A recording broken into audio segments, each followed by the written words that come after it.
Shira's POV. Wala pa naman ako nakikita ang kakaiba ngayon sa katawan mo pero kailangan mo pa rin uminom ng gamot pagkatapos mong kumain, Mrs. Manalo. Mrs. Manalo, tawag niya sa akin. Nakailang ulit niya pa akong tinawag bago ko marinig ang sinabi niya. Nawawala ako sa sarili, hindi ako makapag-isip ng mabuti. Anak, makinig ka sa doktor mo. Narinig kong pamilyar na boses. Paglingon ko sa kanan ko, nakita ko si Mom. Kumunot ang noo ko kung ba't sila nandito. Kasama niya si Dad. Mga hawakan niyang kamay ko nang ilayo ko. Malungkot niya akong tinignan. Bakit kayo nandito? Kumulo ang dibdib ko nang balak niya akong lapitan. Anak! Tumulong luha ni Mom. Imbes maawa ko, mas lalo nagkaroon ng galit ang dibdib. Tinaboy na nila ako sa pamilya. Ayaw na nila sa akin, bakit nandito sila? Umalis na kayo. Huminahon ang boses ko. I tried to calm myself. Lumapit si Dad kay Mom para pigilan sa paglapit sa akin si Mom. Anak, pakinggan mo. Pinutol ko ang sasabihin ni Dad. Pakinggan, Dad? Hindi ko kayo pakikinggan. Wala na akong pamilya. Shh, Mrs. Manalo. Makakasama sa kalagayan mo kung gagalitin mo palagi ang sarili mo. Sabi ng doktor. Bumuntong hininga ako. Sinabi niya lang to para patigilin akong sigawan si Dad at Mom. Shira! Tawag ni Errol sa akin. Di ko siya nilingon. Nasa kay Mom lang ang tingin ko. Fine, pakikinggan ko kayo. Nabuhay ang mga mata ni Dad pero nawala rin agad nang dugtungan ko ang sasabihin. Pero hindi muna ngayon. Nagpaalam umalis ang doktor. Maybe he's not comfortable sa sitwasyon niya. Sinubukan ko ipikit ang mga mata ko. Para kung binuhusan ng malamig na tubig nang sumagi ulit sa isip ko na wala na akong anak. I will talk to my wife first, Tito, if you don't mind. Tinakpan ko ng dalawang kamay ang tenga ko. Ayoko marinig ang pinag-uusapan nila. Nababaliw na ako kakaisip sa anak ko. Ilang minuto lang naramdaman ko ng dalawang kamay na nakahawak sa kamay ko. Dahan-dahan niyang inalis ang kamay kong nakatakip sa tenga ko. Minulat ko ang mata ko. I saw Errol in front of me. Dumakas ang kabog ng dibdib ko na magtamang tingin namin. Ang anak natin. Unang lumabas sa bibig ko. Kinagat ko ibabang labi para pigilan ang pag-iyak ko. Niyakap niya ako, tinaplos ang likod ko. I know kung pag-iyak lang makapagpapaganda ng pakiramdam mo. Iiyak mo lang. Nandito lang ako. Our little angel's watching us kaya magpagaling ka. Pumaos ang boses niya. Di niya man sabihin pero ramdam kong nasasaktan siya. Tumulo ang luha ko. Kahit anong tupigil ko sa patuloy pa rin to sa pagbuhos. Bumitaw ako ng yakap at pinagtamang tingin namin. Pinunasan niyang luha ko gamit ang hinlalaki ng mata niya. You have to recover, baby. Mag-uumpisa tayong muli. Natatandaan mo yung sinabi ko magpapakasal ulit tayo? Tumango ako. Pag gumaling ka na, gagawin natin yon. Tutulungan kita. Di mo to haharapin na mag-isa? Pumikit ako na maramdaman ko ang malambot niyang labi sa noo ko. I wish I can do it. Hinang-hina na ako, di ko na alam kung magagawa ko pang lumaban. Umiling ako nang subuan niya ako ng gulay.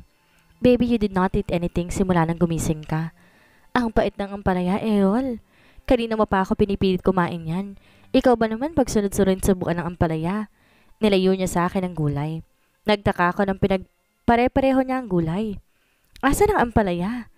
Napakamot siya ng batok. Nahihiya niya akong tinignan. Di ako makapaniwala sa narinig ko. Ilang taon na bang lalaking to? 27 or 28? Ang tanda na parang di malaman ko anong ampalaya. Yang kulay green na kulot. Tinuro ko ang tambakan palya sa plato. It tastes good kung may itlog pero hindi man lang nila nilagyan.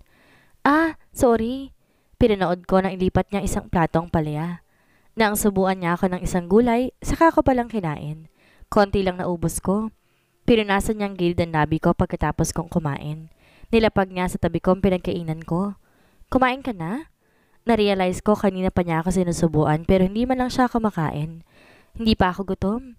Napatay na ko sa kamay ko nang hawakan niya na mahigpit.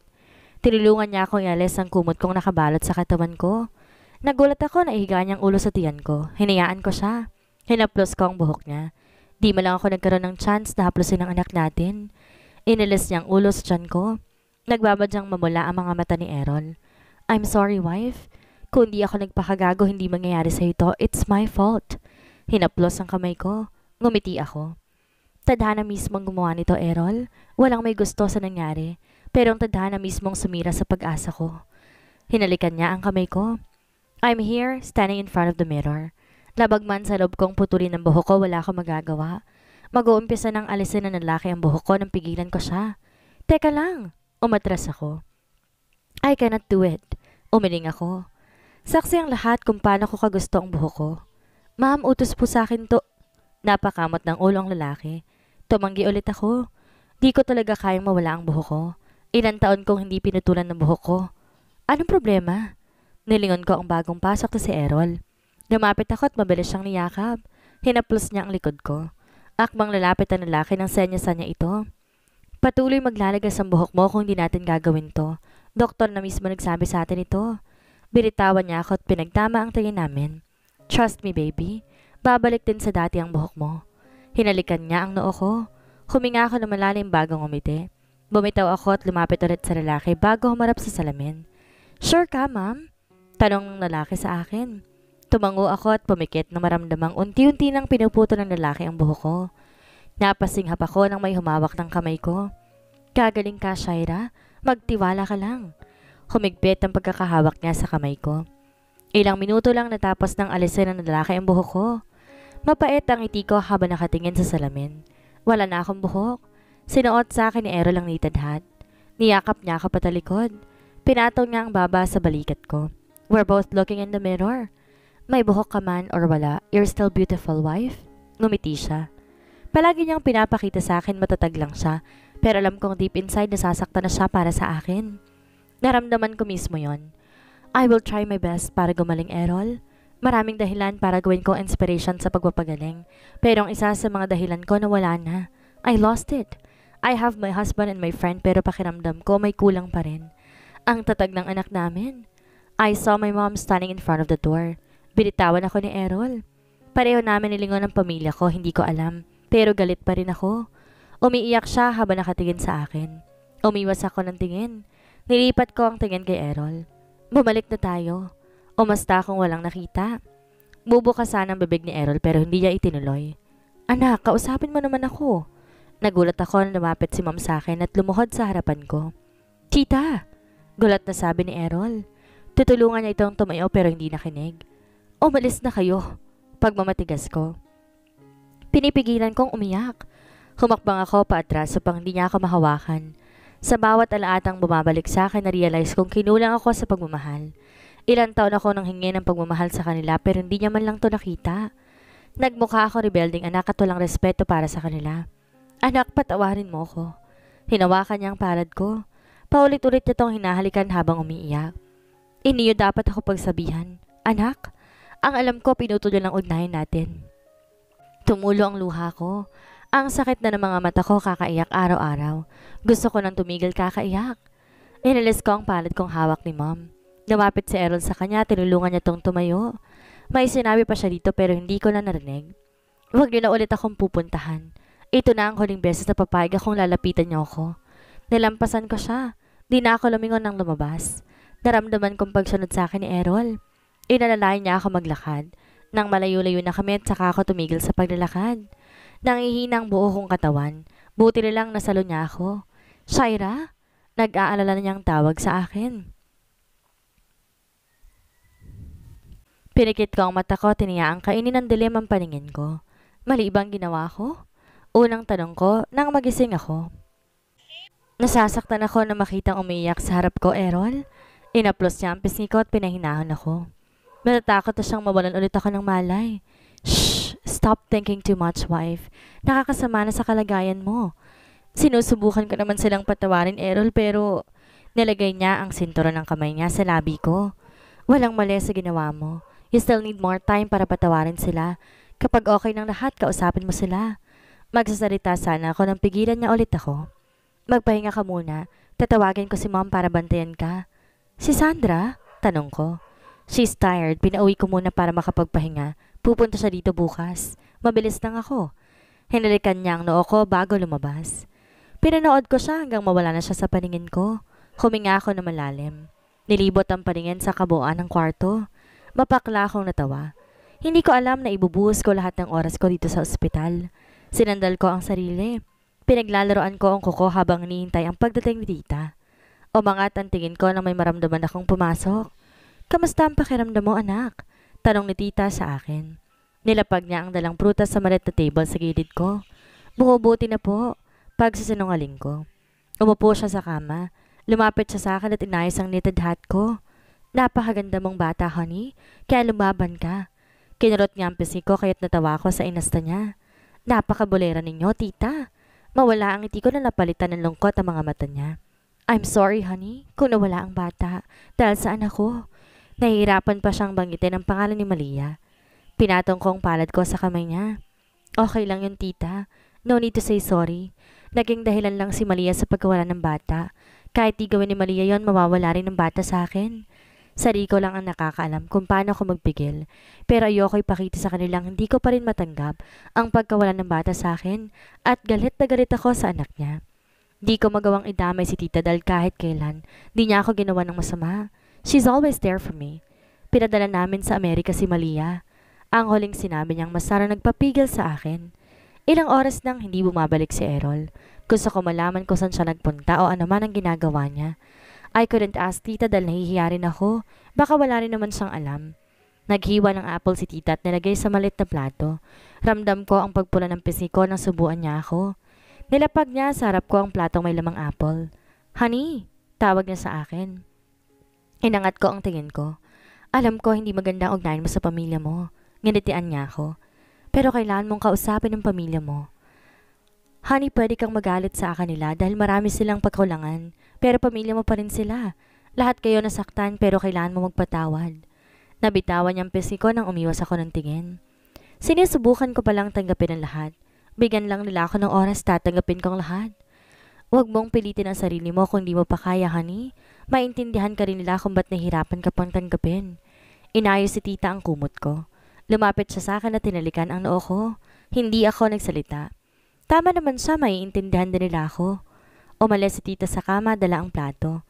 Hindi ko namalayan na ubos ko palang apple. Kumulot ang noo ko nang bumukas ang pintuan at pumasok si Errol. May knitted hat siyang suot. Una niyang nilapitan ng mommy niya. May pinag-usapan sila pero hindi ko narinig dahil may kalayuan sa pagitan ng kwarto ko. Ngumiti si Errol na mapansing nakatingin ako sa kanila. Pagkatapos sila mag-usap, lumabas si tita. Nilapitan niya ako. Hindi ko mawala ang tingin sa suot niya. Ano nangyari sa buhok mo? Napansin kong bumaba ang buhok niya. Nakita ko lang dahil niya nasuot ng maayos ang knitted hat. Inayos niya ang suot na mapansing di ko inaalis ang tingin ko doon. He's trying to avoid my question, kaya mas lalo kong pinaghihinalaan. Ang init sa labas kaya bumili ako ng kapareho ng suot mo. Umupo siya sa gilid ng kama kaya umusog ako para makaupo siya ng maayos. He is lying. Ramdam ko yon sa pananalita niya. Biglang bumikit ang dibdib ko pero hindi ko yun pinahalata. Ramdam ko ang bilis ng kabog ng dibdib ko. Are you okay? You look pale. May machine sa gilid para malaman kung gaano katas ang blood sugar ko. Nakasabit din mismo yun sa katawan. Inaalis lang tuwing nangangalay ako. Nilagay niya ang palad sa noo ko. Kinabahan siya na makitang mas lalong tumaas ang blood sugar ko. I'm fine, Errol. Hinawakan ko ang braso niya ng balak ng umalis para tumawag ng doktor. You are not fine, wife. Nagulat ako nung inalis niya ang knitted hat at tinapon yun sa sahig. Tatawag ako ng Napatigil siya na mapansin bumaba na ulit ng blood sugar ko. Bumalik na rin sa normal kahit ang bilis ng tibok ng puso ko. Anong ginagawa mo sa buhok mo? Hindi makapaniwalang tanong ko na makitang army cut na lang ang buhok niya. Tinitigan niya lang ako. Errol, tumulo ang luha ko pero agad ko ring pinunasan. Di ko alam ang mararamdaman ko. We both know ginawa niya to para sa akin. Di kailanman sumagi sa isip ko na kayang putulin ni Errol ang buhok para lang gawin to. Nagkaroon ng saya sa dibdib ko. Lumapit siya sa akin at niyakap ako. Napatigil ako na may naramdamang basa sa balikat ko. Narinig ko pang pagsinghot niya. He's crying. Wife, gagawin kong lahat, gumaling ka lang. Mawawala ng lahat sa akin, wag lang ikaw. You are my everything, my life. Bumitaw siya ng yakap at pinagtamang tingin namin. Dahan-dahan ang paghaplos niya sa dibdib ko gamit ang dalawang kamay. Pumikit ako nang unti-unti naglapit ang labi namin dalawa. Ilang segundo kong naramdaman ang malambot niyang labi sa labi ko. Umiiyak siya habang hinahalikan ako. Tumagal ang halikan namin dalawa. Na magbitaw ang mga labi namin, hinaplos ko ang pisngi niya. Pinunasan ang mga luha sa mga mata niya. Hindi ito ang unang beses na nakita ko siyang umiiyak. Pero ito ang unang beses na nakita ko siyang ganito masaktan. I love you so much, wife. Hindi ko kayang mawala ka. Inawakan niya ang kamay ko at tinalikan ng paulit-ulit. Ngumiti ako. I love you too, baby. Nanlaki ang mata niya na marinig ang sinabi ko. Shit! Ang ganda sa pandinig. Baby? Niyakap niya ulit ako. Nagpaalam ako sa doktor na alisin mo ang ibang nakasabit sa katawan ko. Binigyan nila ako ng 2 oras libangin ang sarili ko sa labas ng ospital.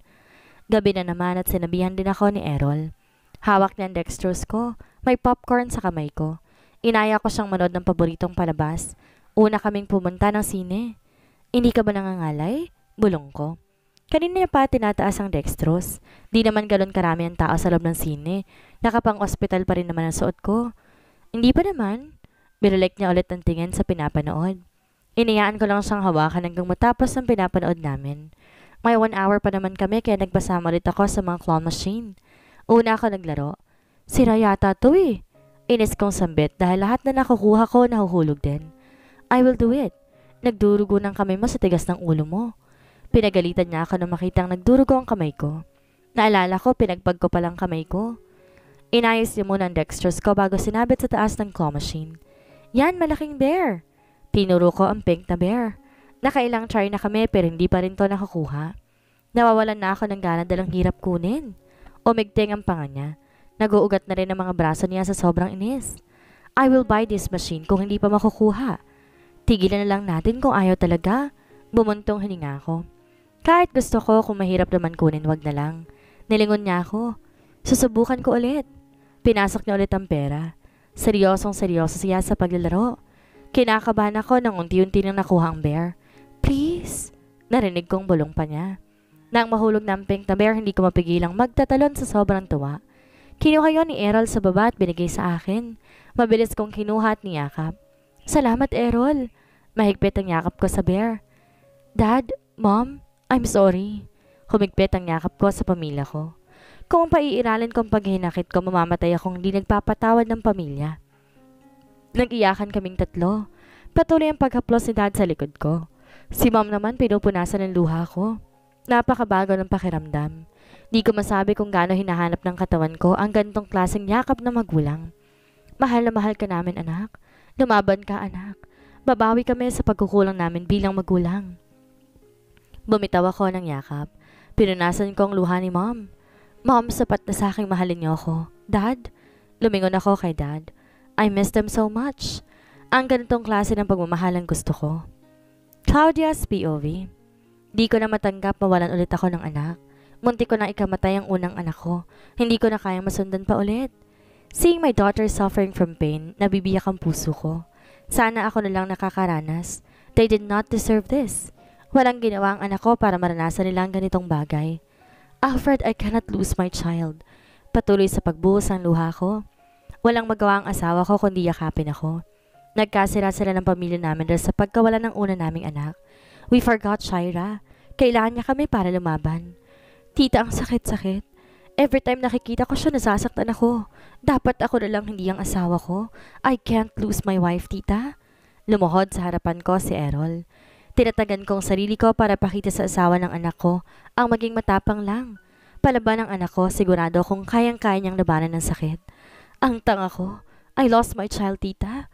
Hindi ko kakayanin pagpati ang asawa ko'y mawawala. Bilib din ako kay Errol. Tuwing nakikita ko siya kapiling ang anak ko, he's trying to hide his pain. Pero kapag nakatalikod na at sa kanya binubuhos ang sakit na nararamdaman niya, we have to be strong para iparamdam sa kanyang matapang kami. Lumaban ka, Errol. Huwag mong iparamdam sa anak kong mahina ka. Ang sakit tanggapin, tinataboy ako ng anak ko, pero hindi ako titigil hanggat mapatawad niya ako. Tuloy ang nawala ang buhok ng anak ko, hindi ko mapigilan ang pag-iyak ko. My daughter loves her hair so much, kaya masakit para sa akin makitang wala na siyang buhok. Mahina ng katawan ng anak niyo, Mrs. Hernandez. Bumuntong hininga ang doktor. Handa niyo na lang sarili niyo sa sunod na mangyayari. We tried our best. Alfred! Natumba ako sa sobrang panghihina. You're lying! Paulit-ulit na sigaw ko sa doktor. Tanging lungkot na nagawang isagot ang doktor sa akin. Nanginig ang buo kong katawan. Mali ang narinig ko. Hindi mamamatay ang anak ko. Gagaling ang anak ko. Alfred! Napaluhod ako at patuloy na umiiyak. Yumakap ang asawa ko. Gagaling siya, Claudia. Tiwala lang tayo. Tumayo ako at sinilip ang anak kong mahimbing na natutulog kasama ng asawa niya. Gustong gusto ko siyang lapitan at tapusin ang mga pisngi niya. Sa sobrang dami na nakasabit sa katawan niya, mas lalo ko na panghihinaan ng lubog. Look, lumalaban ang anak natin. Ilang araw lang tanggap na kami ng anak namin. Hindi mawala ang ngiti niya tuwing kapiling kami ng daddy niya. I love you, Mom and Dad. Hinalikan niya ang pisngi ko. Sunod ang daddy niya. We love you too, honey. Iniwan namin ang anak ko at tiniyaan pa kasama ng mga kaibigan niya. Nalaman namin nagtatrabaho siya sa company ni Sandra. Gusto namin magtanong kung ba't niya ginawa ito, pero hinayaan na lamang namin. Sabi ko sa'yo, gumagaling ng anak natin. Hinalikan ng asawa ko ang noo ko. Ilang araw pang lumipas, napapansin namin nag-iiba ng kulay ng anak namin. Palagi itong maputla at kinukulong sa dugo. Are you okay, anak? Tanong ko. Okay lang ako, Mom. Nginitian niya ako. Ngumiti ako pabalik. My daughter is lying. We all know na sinasabi niya lang to para iparamdam na okay lang ang lahat. Araw-araw ko nagpipray kay God na pahabain pang buhay ng anak ko. Matulog ka na muna, Claudia. Kami muna ni Errol na magbabantay sa anak natin. Umiling ako. No, I want to take care of her. Tita, makakasama sa kalagayan ninyo kung magpupuyat kayo araw-araw. Sa pangungulit nila sa akin, 2 lang nakatulog ako. Sa tuwing nagigising ako at sinusuri ko ang anak ko, kumain ka na muna, Claudia. Tawag ng asawa ko. Lumapit ako at tumabi kay Shaira. Mas marami pang tulog niya kaysa gising. Mga 10 segundo lang nakakatulog na siya ulit. I talked to the doctor kung ano ng kalagayan ng anak ko pero gaya ng dati, wala pa rin silang magawa. Napabayaan daw ang pagpapagamot niya kaya ito lumala ng malala. Just kill me. Pinagsusundok ni Errol ang pader. Sinubukan siyang pigilan ng mom niya pero masyado tong malakas. Sa lahat na nasasaktan dito ang asawa niyang pinaka-apektado. Pagod na ako. Bulong ng anak ko sa kinatatayuan ko mismo. Ang nag-uumpisa na mangyari. Anak, lumaban ka lang. Mahigpit ang pagkakawa ko sa kamay ng anak ko. Bumuhos ang luha ko. My wife, please. Konting-konting laban pa. I'll try. Nawawalan to ng boses kapag nagsasalita. Sinubukan ko. Hindi ko na kaya, ang sakit-sakit na. Tuloy na ako nahina na makitang umiiyak na ang anak ko. Wife, kahit oras lang, anak. Shaira, wag mo namang sabihin to. Hindi ko na kaya. Ayoko na. Kung pwede ko lang patigilin ng oras, papatigilin ko pa. Hindi pwedeng mawala ang anak ko. Ang huling sinabi niya nagpaguho ng mundo naming lahat. Nilibot niya ang tingin sa aming lahat bago ngumiti. Hayaan niyo ako. Magpahinga. Tuloy nang pumikit ng mga mata ng anak ko. Para ko nabingay ng tuluyang tumunog ang machine. Hindi. Hindi. Lumapit ako sa anak at niyugyog ang balikat niya. Anak, gumising ka na. Paulit-ulit na sigaw ko. Claudia, tama na. Sigaw ng asawa ko. Lumabas muna kayo. Lumapit sa amin ng doktor at tuluyan kaming pinalabas. Nagwala na ako at di ko alam kung maniniwala ako sa nakita. Nakatingin ako sa bintana. Buhay ang anak ko, Alfred. Gumamit ang doktor ng defibrillator machine. Ilang ulit itong ginamit sa dibdib ng anak ko. Hindi ko kayang panoorin ng anak ko. Pinigilan ako ni Alfred na huwag pumasok sa loob. Hindi ko kayang manood lang dito habang anak ko'y tuluyan ng mamamatay. Hayaan muna natin sila, sabi ng asawa ko. Napatigil ako nang tumingin sa amin ng doktor, tsaka ngumiti. Shaira's POV. She's alive. Narinig kong boses ni Errol. Inayos ni Errol ang cardigan na suot ko. Hindi ko mawala ang tingin ko sa kanya. Binigyan ako ni God ng isa pang pagkakataon mabuhay para makasama ang asawa ko. How many times do I have to tell you to stop looking at me? Imbes pakinggan ang sinabi niya, ngumiti lamang ako. Ang gwapo ng asawa ko, kaya hindi ko mapigilan mapatingin ng paulit-ulit. Hinaplos niya ang pisngi ko. Daan-daan niyang pinaglapat ang labi namin dalawa. Pumikit ako at ramdam ang mga labi niyang dumatapos sa labi ko. Kasabay ng malakas sa simoy ng hangin at mga malalakas na agos ng dagat. Nagbitiw ang labi namin pero pinanatili niyang magkadikit ang mga noo namin dalawa. You are the most beautiful girl I have ever seen, my wife. Hinalikan niya ulit ako. Natatawa akong bumitaw dahil ayaw nang bitawan ang labi ko. Paano mga naging babae mo? Pagbibiro ko sa kanya. Nawala ng ekspresyon ng mukha niya. Dumapong isang palad niya sa bewang ko at pinaglapat pa ang katawan namin. They are just a girl. Pinutol niya ang sasabihin. He is seriously looking at me. Nilingon namin ang paglubog ng araw. Sinusumpa ko mismo sa harap ng dagat at araw na ito na kahit ilang taon pang lumipas o mawalan ako ng paghinga, hindi na ako magmamahal pa ng iba. I close my heart to you. Ikaw lang ang po pwedeng bumukas ng puso kong sinarado ko. Magsasalita sana ako nang inilagay niya ang sinturo sa labi ko. Saksi ang dagat at araw sa pag-ibig ko sa'yo. Gaya ng dagat walang katapusan ng pagmamahal ko. Dahil tuwing lulubog ang araw, mas lalo ko nahuhulog sa pinakamaganda kong asawa. Tumulong ang luha ko pero agad niyang pinunasan. Dito mismo sa lugar na to, iiyak ka dahil sa kasiyahan, hindi dahil sa kalungkutan. I love you, wife. Kung bibigyan mo lang ako ng maraming panahon, I will spend my life kapiling ng asawa ko. Hindi ako magkakamali na bigyan siya ng paulit-ulit na chance. Sa dami ng pinagdaanan ko sa kanya, hindi ako sumuko dahil alam ko sa sarili ko worth it ang lalaking ito. He deserved my love. Simula na makilala ko siya, hindi na ako tumingin pa sa ibang lalaki. I met my true love pero may maliman sa maling panahon. Nagulat ako nang buhatin niya ako in bridal style. Errol! Pinalo ko siya sa dibdib ko. Sa sobrang gulat ko. You look cute. Tinawanan niya lang ako imbes na pansin ang sinabi ko. Sinubukan kong bumaba pero dahil sa lakas niya wala na ako nagawa. Kaming dalawa lamang ang tao dito sa dagat. Nanlaki ang mata ko na magsimula siya maglakad sa dagat. Sinabit ko ang dalawang kamay ko sa leeg niya. I love you, bulong ko. Tumigil siya sa paglalakad at tumingin sa akin. He smiled. Ang iting nakapagpalambot sa akin. I love you always. Hinalikan niya ang labi ko. Kinarot ko ang tagiliran niya nang ayaw niyang bitawan ang labi ko.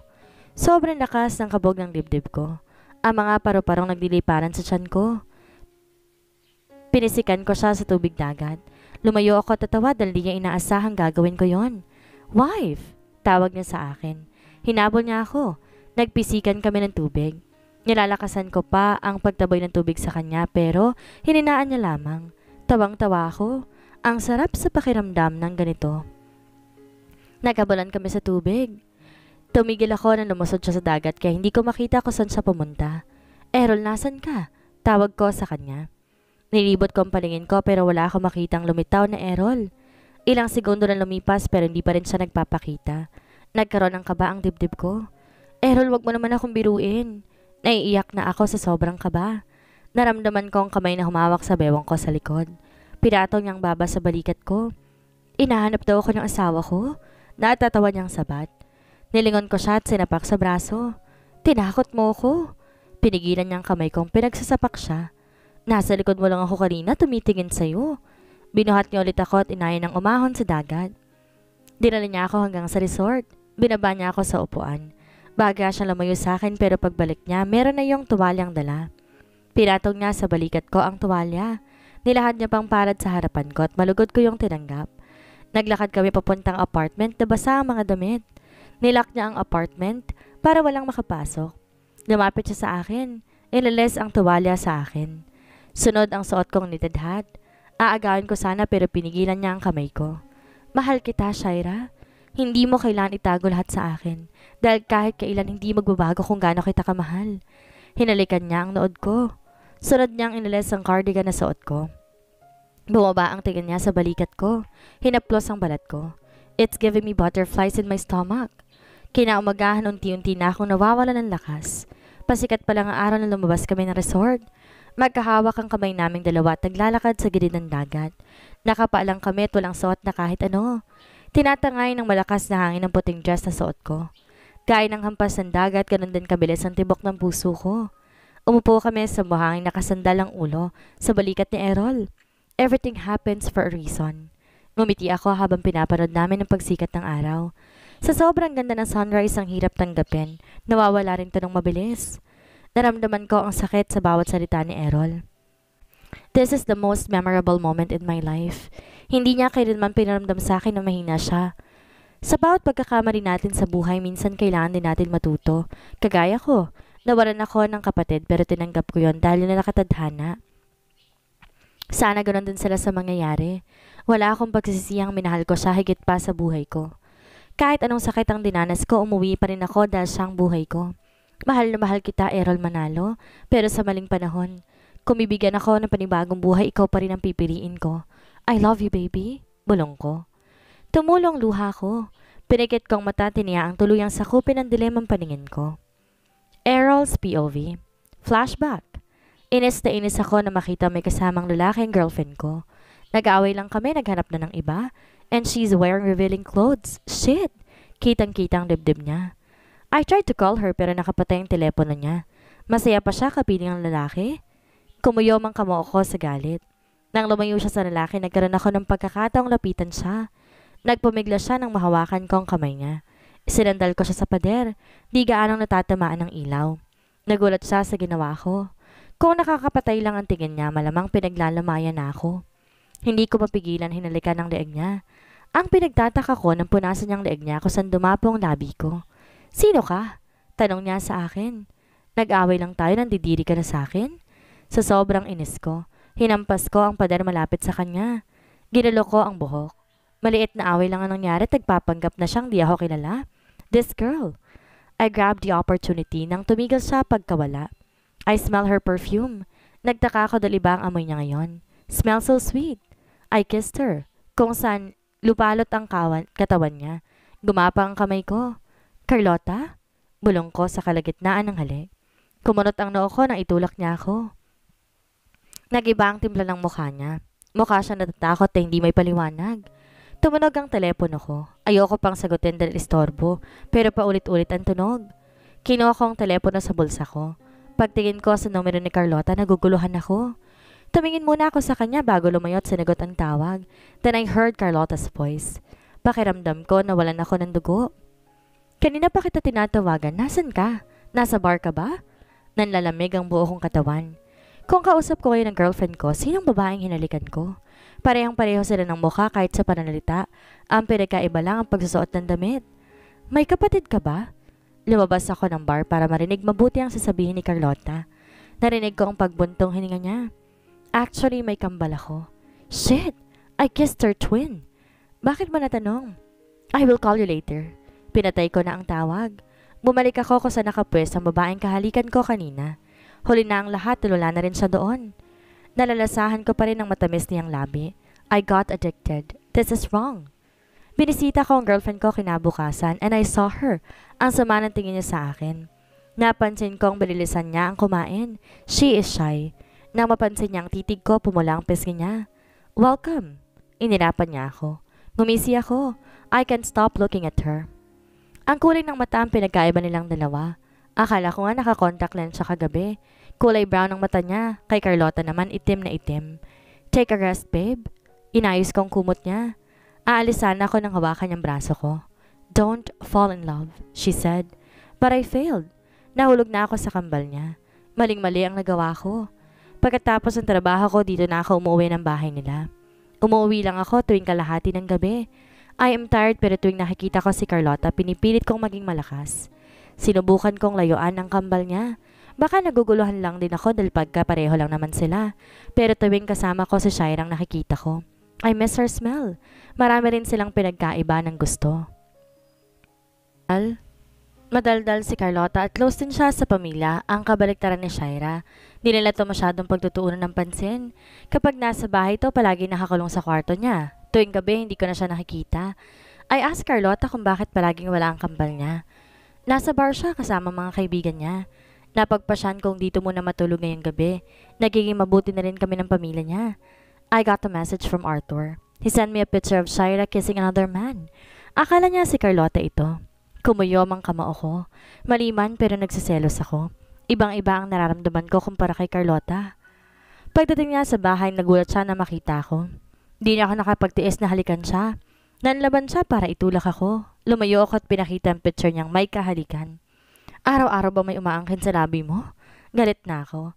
Seryoso lang tingin ko pero ang mga kinikilos ko nag-iiba na rin. She likes me. Kitang-kita ko yon dahil kung hindi niya ako gusto, tinulak niya na ako nung hinilikan ko ulit siya but instead, she kissed me back. I smelled her again, nakaka-addict. Sa kalagitnaan ng halikan namin, bigla siya nakatulog. Binuhat ko siya tinihiga sa kama pero hindi ko inaasahan, makakatulog akong katabi siya. Kumunot ang noo ko na makarinig ako na nag-iiyakan. Mabilis ako napabangon nang marinig kong boses ni Shaira na nagmamakaawa. Tumama ang isang malakas sa suntok sa kanang bahagi ng labi ko. Wala ko maramdamang hapde. Nagtiwala kami sa iyo, iho. Umiling ang daddy niya. He looked so disappointed. I want to protect her pero hindi ko magawa dahil natatakot ako sa pwedeng mangyari kay Carlota. Galit na galit ako sa sarili dahil wala ako magawa kundi tingnan lamang siya. Tumama ang likod niya sa cabinet. Pinipigilan ko ang sarili. I tried to stop Carlota pero hindi siya nakinig. Mga wala kayong hiya, sigaw niya. Nakailan ulit ako at sinuntok ng daddy niya. Hinayaan ko lamang siya. Napakagago ko. Kasalanan ko. Wala nangyari sa amin. Shira tried to talk, pero walang nakinig. Sino ba naman kasi ang maniniwala kung naabutan nila kaming iisa lang ang kwarto? Para akong binuhusan ng malamig na tubig nang mawalan ng malay si Carlota. Nalapit sana ako nang pigilan nila agad ako. Hindi pa tayo tapos. Binuhat nila si Carlota at tinala palabas. Naiwan kaming dalawa ni Shira. Okay ka lang? Akmang lalapit siya nang lumayo ako. Huwag kang umastang parang walang nangyari. She's hurt, alam ko yon. Pero nasa niyang luhang patuloy bumubuhos sa mga mata niya. Iniisip ko na lang na gustuhan ko lang siya dahil magkapareho sa rin ng mukha. Nilayo ko ang sarili. Nagkamali ako dahil hinayaan ko ang sariling mahulog. Kung mahal mo ako, hindi mo ako lolokohin, Errol. Umiling si Carlota nang pupunasan ko ang luha niya. I love you, Carlota. Gulong-gulo pa rin ako. Sino ba talaga ang gusto ko? Tanga. Carlota is my girlfriend. Malamang siyang mahal ko. Nagkataon lang nakambal sila pero si Carlota talagang gusto ko. Pangongumbinsi ko sa sarili ko. Umabot ng 1 linggo bago niya ako pinatawad. Inalagaan ko siya. Hindi ko sinabi ang totoo na wala talagang nangyari sa amin. Si Shira hindi ko na siya nakita simula nang nangyari. May parte sa akin na gusto ko siyang hanapin pero mas pinili kong tumahimik na lamang. Galit sa akin ng pamilya nila kundi lang kagustuhan ng anak nila. Wala ako narinig sa kanila tungkol kung nasan ito. 1 buwan na pero hindi ko pa rin siya nakikita. Shit! Pabasok ako sa kwarto ni Carlota. Ngumiti siya na makita ko. I smiled back. How do you feel today? I asked. Ayos naman. Umupo ako sa tabi ng kama. Hinawakan ko ang kamay niya at pinagtiklop ang daliri namin. Wala man lang akong kakaibang nararamdaman. Magkaibang ang nararamdaman ko. Kumunot ang noo ko nang alisin ni Carlota ang palad namin magkahawak. Sinundan ko ng tingin ng mga mata niya. Mapait ang ngiti niya. Huwag mong ipilit ang sarili mo sa akin. Tumingala siya at pinaypayan ang sarili. Errol, mahal mo ba talaga ako? Nagulat ako sa tanong niya at di ko inaasahan yon. Natahimik ako. Mahal ko nga ba talaga siya? Kasi sigurado ako sa nararamdaman ko, itanggi ko man o hindi. Errol, na mahal kita. Kusang lumabas sa bibig ko. Shit, Errol, ang tanga mo talaga. Nagulat ako nang bigla niyang hatakin ng necktie ko at tinalikan ako sa labi. Kasabay ng pagbukas ng pintuan. Bumitaw ako ng halik sabay kaming tumingin. We saw Shira standing in front of us. She's crying. Tinalikuran niya kami habang umiiyak. Tumayo ako pero hinawakan agad ni Carlota ang braso ko para pigilan sa pag-alis. Babalikan kita. Inalis ko ang kamay niyang nakahawak sa braso. Tumakbo ako palabas. Nilibot ko ang tingin para hanapin siya. Halos malibot ko na ang buong ospital nang hindi ko na siya mahanap, bumaba na ako. Tumigil ako sa pagtakbo. Huminto ako sa di kalayuan. Kayakap niya ang isang lalaki. Kumuyom ang kamao ko. Mas lalo kong napatunayan kung sino talaga ang gusto ko. Tumalikod ako, tiniyaan na sila. Mapait ang naging ngiti ko. Naghihintay ako sa labas ko sa nakakonfine si Carlota. She is sleeping. Sa 1 buwang hindi ko siya nakita para ako nawawala sa ulirad. At ngayon bumalik na siyang may kasama ng ibang lalaki. Kinalma ko ang sarili. Masasaktan ko talagang lalaki yon kapag nalaman kong totoo. Tumayo ako na makitang papalapit na siya sa kung saan ako. Kung sino-sino pang tinatawagan mo, nandito lang naman ako. Sabi ko nang huminto siya sa harap ko. Sinamaan niya ako ng tingin. Nginisiyan ko lamang siya. Anong pinagsasabi mo? Nakita mo ba yung kasama kong kung san-san ka pa naghahanap, nandito lang naman ako? What the heck, Errol? Baliw ka na? Ines niyang sigaw. Shit, baliw na ako sa'yo, Shira. Pinipigilan ko lang ang sarili. Tinalikuran niya ako nang hindi ako nagsalita. Dapat lang talaga dahil sa 1 buwan mong hindi pagpapakita sa amin, nagalit ako. Sa tuwing nagtatagpo ang landas namin, wala kaming imikan. Umaasta lang siyang hindi ako kilala. Sinusubukan niya pa rin kausapin ang kambal niya. Dahil parehong matigas ang ulo nilang dalawa, walang sumusuko. Tinatakbo nila sila ni Shira. Carlota, tama na. Sigaw ko nang di na ako makapagtiis. Nang makita kong tinulak niya ang kambal. Lumapit ako kay Shira, patalungan siyang tumayo pero hindi niya ako pinansin. Hindi man lang nalaban si Shira tuwing sinasaktan na siya. Kahit pamilya niya, hindi inaawat si Carlota. Kinakamihan mo pa ang malanding yon, Errol? Ako ang girlfriend mo. Bumuntong hininga ako at niyakap si Carlota. Wala akong kinakampihan. Pero sobra-sobra na tong ginagawa nila. Pamilya pa rin nila to. I saw Shira crying sa likod ng ospital. Unti-unti ako naglakad papalapit sa tabi niya. Di ako magsalita, tiniyan ko siyang umupo habang umiiyak. Umiihip ang malakas na hangin. Hinubad ko ang suot kong jacket at pinatong sa balikat niya. She is looking at me. Hinaplos ko ang pisngi niya. Inipit kong ibla ng buhok na nakaharang sa maganda niyang mukha. Pinunasan ko ang luha niyang tumutulo. Nakayakap ang dalawang kamay niya sa tuhod. Pareho kaming nakaupo sa damuhan. Nagkamali ako ng pagkakakilala sa kanilang dalawa. Kung titingang mabuti, mas masama si Carlota kumpara kay Shaira. Shaira have a soft heart. She is kind too. Pero kulang siya sa pagmamahal ng pamilya kaya nagmumukha siyang masama. Sabihin mo sa kanilang walang nangyari sa atin. Umiwas siya ng tingin. Nabitawan ko siya. No. Mabilis na pagtanggi ko. Ang maamo niyang mukha napalitan ng galit. Inalis niyang jacket na pinatong ko sa balikat niya. Pinulot ko yon. Pagtayo ko palang isang sampal ng umabot sa akin. Napahawak ako sa labi ko kung saan mismo tumama ang malakas niyang sampal. Mas ramdam ko pa ito kaysa sa suntok ng daddy niya. Para ano? Hindi mo sasabihin para pahirapan ako, Errol? Sawang-sawa na ako sa buhay ko. Hiniyaan niyang luhang patuloy bumubuhos. Kumuyom ang kamao ko. Mas pipiliin kong ganito dahil mas lalo ako masasaktan kapag nalaman nilang walang nangyari sa amin.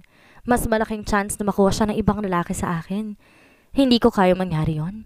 Errol, magsalita ka naman. Maawa ka. Nagulat ako na lumuhod siya sa harapan ko. Tiningala niya ako. Punong-puno ng luha ang mga mata niya. Shaira, tumayo ka dyan. Inawakan ko ang kamay niya at pilit tinatayo, pero matigas pa rin talagang ulo. Hindi ko inaasang gagawin niyang bagay na to. Bumuntong hininga ako.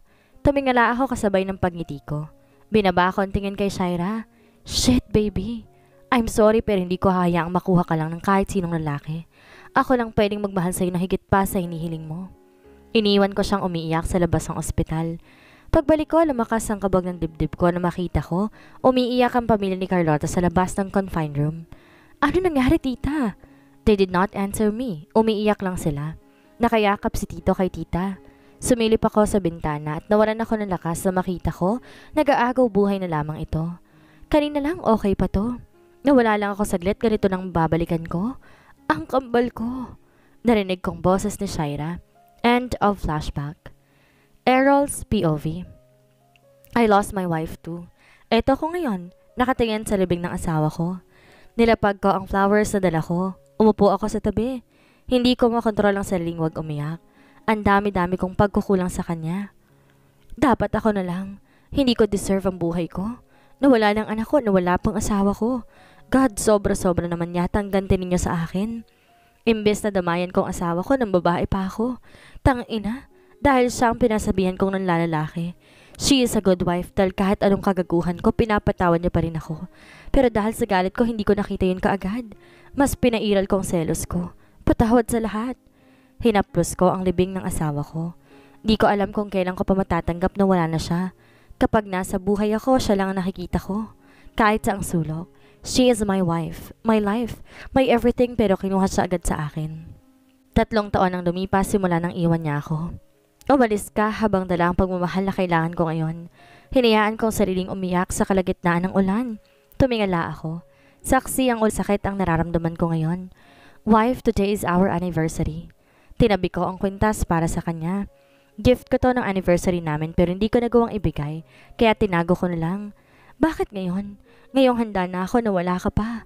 Ilang taon mang lumipas hindi magbabagong pagmamahal ko. Inalay ko ang buhay ko.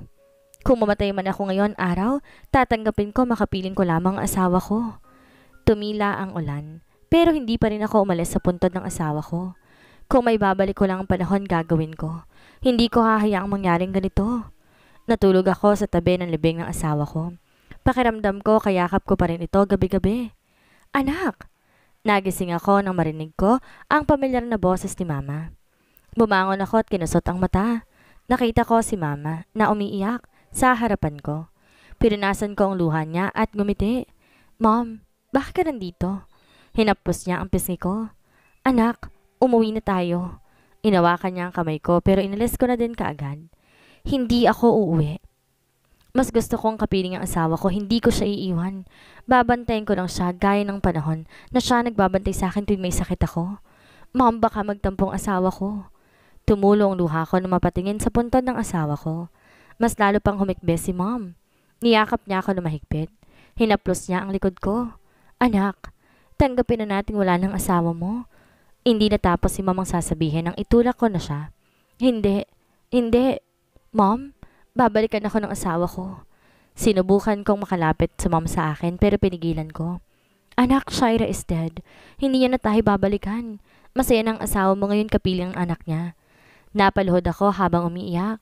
Alam kong masaya na siya kapiling ng anak namin pero bakit iniwan niya ako sa panahong kailangan ko siya? Lumapit ulit si Mom at niyakap ulit ako. Umiyak ako sa balikat ni Mom. Mom, pagod na ako kakaisip na wala ng asawa ko.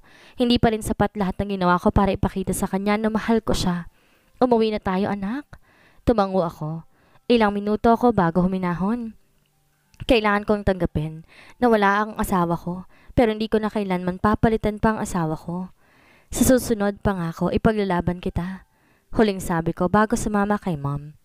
5 years later. Shit, ayusin niyo naman ang trabaho ninyo. Hindi ko kayo binabayaran para palpakin ang lahat. Ibinagsak ko ang file sa harap nila. Ang init-init ng ulo ko, sinabayan pa ng kapalpakan nila. Sorry sir, uulitin namin. Dapat lang, kapag nagkamali ulit kayo, handa nyo ng mga gamit ninyo. Tinalikuran ko sila at lumabas ng opisina. Hinilot ko ang sentido. Binagsak ko ang katawan ng malambot na sofa sa loob ng office ko. Nagsalin ako ng alak sa baso at tinungga iyon. Tara Sir Errol, mukhang bad trip ka ngayon na. Pumasok si Arthur na nakangisi sa akin. Tinapon ko ang susi ng sasakyan. Buti na lang nasalo agad nito. Kung hindi, tatama yun sa mukha niya. Mag-drive ka. Tumayo ako. Isinuot ang jacket ko. Lumabas kami ng opisina ni Arthur. Pumunta kami ng bar. Naghating gabi na, pero hindi pa rin ako nalalasing. Pero marami na ako nainom. Pero mas malakas ang tama ni Arthur dahil wala na siya dito. Nakikipagbarilan na naman sa kamang lalaking yun. Umiling ako at uminom ulit. Maraming babaeng sumubok lapitan ako pero once tinatanggihan ko na sila. Wala akong time para sa ibang babae. I am still in love with someone at yun ay ang asawa ko. Lumabas ako at nagsindi na sigarilyo sa labas. Madilim sa pwesto ko dahil natatamaan ng ilaw. Nakakalahati ko ng sigarilyo na may marinig akong sigaw ng babae. Tulong! Hahayaan ko na lang sila nang marinig ko pa ulit. Napakapamilyar sa akin. Paglingon ko may sumagi sa akin. Naitapon ko ang sigarilyo. Nang hatakin niya ang braso ko. Tangina, imbes na umalis ako, pinabayaan kong hatakin niya ako. Bumalik ka dito. Sigaw na humahabol sa akin. Hindi pala, sa kanya lang. Mga 3 sigurong naghahabol. Hindi ko masyado makita dahil ang bilis ng takbo ng lalaking ito. Kumunot ang noo ko ng balak lumiko ng babae. Tumigil ako sa pagtakbo. Inalas ang kamay niya sa braso ko. Anong ginagawa mo? Nataranta siyang lumingon sa likod namin. Para ako nawala ng dugo na lumingon sa akin ang babae. Hindi ko man makita pero sigurado ako sa mukha niya. Shaira? Kusang lumabas sa bibig ko. Pinagsasabi mo, tara na. Hinawakan ko ang kamay niya at inayang tumakbo. Dinala ko siya sa pinakamadilim na parte ng lugar. Hoy! Sigaw ng mga unggoy. Malakas ang kabog ng dibdib ko. Siguradong sigurado ko na nararamdaman ko she is my wife. Sa kanya ko lamang naramdaman ang ganito. Nang tuluyan na kami makawala sa mga lalaki naghahabol, tumigil kami sa pagtakbo. Nagulat ako nang alisin niyang kamay sa palad ko. Salamat sir. Nilingon ko siya. Nahagip ng ilaw ang mukha niya. She is Shaira. Siya ang asawa ko. The perfect face pero hindi na ngayon dahil ang dumi na ng mukha niya. Nagbalik ka. Pinagsasabi mo. Sir, salamat sa pagtulong sa akin ha. Nagulat ako nang tapikin niya ang balikat ko, sabay kindat sa akin. Nahihirapan pa ako i-process na nandito ako sa harap ng asawa ko. Shaira, bumalik ka. Hindi ko mapigilan ang sayang nararamdaman ko. Niyakap ko siya. Nagtataka ako na itinulak niya ako at pinunasan niya ang damit niya. Bumalik sa akin ang una naming pagkikita kung saan pinunasan niya sa leg ko sa nakong halakalik. Landi niyo sir. Natulala ako kaya hindi ko na malayo na wala na ito sa harapan ko. Pinukpok ko ang sarili ko dahil sa katangahan ko. She lost her memories or nagpapanggap lang siya na hindi ako kilala. Wala akong pakialam. Ang mahalaga, muling nagbalik siya. She is alive. Sa buhay natin, wala tayong ibang hangad, kundi ang mahalin at alagaan ng taong mahal natin. Subalit may pagkakataon na hindi natin nakukuha. Yung mga inaasahan natin, Bagkos sa halip na pagmamahal sa pamilya o asawa, galit at pagkawalang pakialam ang pinaparamdam sa atin. At kung kailan huli na sa kanila ipinaparamdam yung pagmamahal na dapat una pa lang pinaramdam na nila. Nasa huli ang pagsisisi. Gayunpaman habang may buhay may pag-asa. At ang pag-asang iyon ang hinawakan ni Errol nang makita niya ang mukha ni Shaira. Sino nga kaya ang babaeng nakita ni Errol? Buhay ba si Shaira? Pero paano yun nangyari? Sundan ang kwento sa susunod nating kabanata.